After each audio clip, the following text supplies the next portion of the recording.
За араараас аялын виз авсан аялагч үйлчлүүлэгч нартай бол ингээм амжилт хүсье. Ингээд өнөөдөр маань гэр бүлээрээ орсон дөрвөлээ ингээд виза хүсээд амжилттай виза аваад ирсэн байна.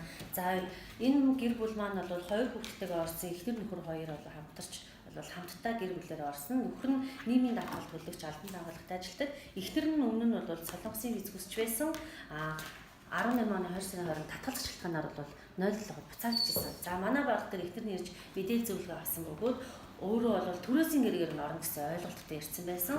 За би бол өөрхөн зүгээс гэр бүлийнх нь байдал, нөхрийнх нь ажил төрөл эрхэлж байгаа байдлын мэдээллийг асуугаад 5 сая байршуулах уу, батлан дагчаар орох болцоотой гэдгийг бол мэдэж аваад ингээд 100% виза гарах магадaltaйг бол манай байгууллагаас зөвлөгөөг аваад баталгаа таяг анкет бүгд үйлчлэгээ нийтдээ дөрвөлээ визэнд орох материалаа үйлчлэгийн урамжид 80,000 төгрөг төлөөд одоо ингээд амжилттай виза авсан байна. Ингээ үйлчлүүлэгч нартай бол баяр хүргэе. Мөн бас нэг хоёр гэр бүл маань бас ингээ виза амжилттай авсан ингээ эрцгээ чинь хэлээр гарах зөвлөгөө мэдээлэл баталгаад хаягаа онгоцны төв захиалга хийлгүүлгээр одоо ирсэн хүлээж байна.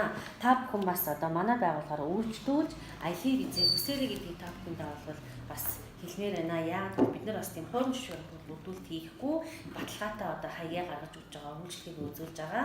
Янз бүрийн хуурамч хүчээр бол бид нар бол та бүхэн бол зөвлөхгүй. Тийм учраас өөрт байгаа орлогын их эсрэг нотлох зөв нотлох тал дээр зөв нотлох юм бол та аялын виза авах бүрэн бололцоотой шүү гэдгийг та бүхэн бас хэлмээр байна.